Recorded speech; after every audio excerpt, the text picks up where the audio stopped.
ఈ రోజు అమ్మవారిని 18 శక్తి పీఠాలలో 18 శక్తి స్థానాలలో శక్తి స్వరూపునిగా నిలబెట్టినటువంటి మహాశక్తి సామర్థ్యం కలిగినటువంటి సాక్షాత్ పరమేశ్వరుడు వరప్రసాదం ఆదిశంకరాచార్యులు.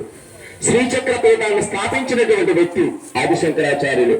అమ్మవారు శ్రీచక్ర నిలయ, అమ్మవారు శాంతి స్వరూపిణి, అమ్మవారు కామస్వరూపిణి, అమ్మవారు ప్రజ్వల స్వరూపిణి, అమ్మవారు దివ్య స్వరూపిణి, అమ్మవారు ప్రచండ స్వరూపిణి, అమ్మవారు ప్రశాంత స్వరూపిణి. నువ్వు ఏ దృష్టితో కోరుకుంటే, నువ్వు ఏ పేరుతో పిలిస్తే ఆ పేరుతో పలికే అమ్మలుగన్న అమ్మ ముగ్గురమ్మల మూలపుటమ్మ. నువ్వు కోరుకునే దృష్టి, నువ్వు కోరుకునే మనస్సు, నువ్వు చూసే దృష్టి తదేకమైనప్పుడు నిన్ను ఆ విధంగానే అమ్మ కరుణిస్తుంది. అయితే ఆదిశంకరాచార్యుల కోసం 2 ముక్కల్లో చెప్తాం.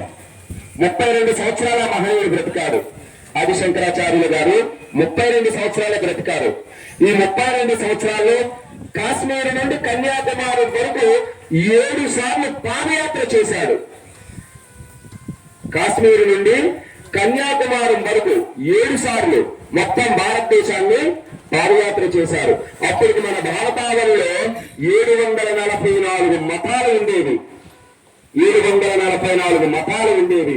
ఈ 704 మతాలను కూడా ఏకమతంగా మార్చినటువంటి గొప్ప గుణాతీతుడు, గుణవంతుడు, శ్రేష్టమైనవంతుడు ఆదిశంకరాచార్యుల వారు.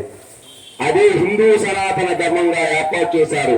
కనుక ఈ రోజు గురువు అనే స్థానానికి మొట్టమొదటి స్థానం జగద్గురు ఆదిశంకరాచార్యుల వారిని మనం పూజిస్తాం. గురువు అంటే గు అంటే చీకటి, రు అంటే తొలగించినటువంటి వాడు, గురు అంటే చీకటిని అంతరింపజేసేవాడు. అజ్ఞానం అనే కుహరము నుండి మనల్ని దాటించి సుజ్ఞానం అనే మార్గాన్ని నడిపించినటువంటి గొప్ప తేజోవంతుడైనటువంటి గురువు. గురు బ్రహ్మం గురు విష్ణు గురువు మహేశ్వర గురు సాక్షాత్ పరబ్రహ్మం తస్మై శ్రీ గురువే నమః.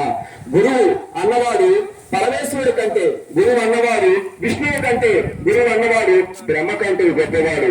ఈ ముగ్గురిని కన్నటువంటి ఆ పరబ్రహ్మ స్వరూపుని గురుదేవుడు అన్నారు. అటువంటి గురువులు ఇక్కడ ఈరేం చేస్తున్నారు? వారిని నమ్ముకొని వారి ద్వారా మనం విశిష్టమైనటువంటి జ్ఞాన సంపదను కలిగించుకొని అనతి కాలం మానవ జన్మ కుండ లాంటిది. ఈ రోజు ఇక్కడ ఉన్నాం, రేపు ఎక్కడ ఉంటామో తెలియదు, ఉంటామో ఉండమో కూడా తెలియదు. క్షణభంగరం. ఈ తెల్లవారితే మన బ్రతికేంటో తెలియదు.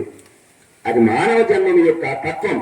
అదే చెప్తుంది మన భగవద్గీతలో శ్రీకృష్ణ భగవానుడు. ఒరా నాన్న, నువ్వు రోజు పాత వస్త్రాన్ని విడిచి నూత వస్త్రం కట్టుకున్నట్లే నువ్వు కూడా నీ జన్మను విడిచి వేరే జన్మకి వెళ్తావు. కనుక ఈ రోజు వేసిన బట్టలు నువ్వు రేపు వెయ్యు. కనుక ఈ రోజు ఉండేటట్టు రేపు నువ్వు ఉండవు. కనుక ఉన్నంత వరకు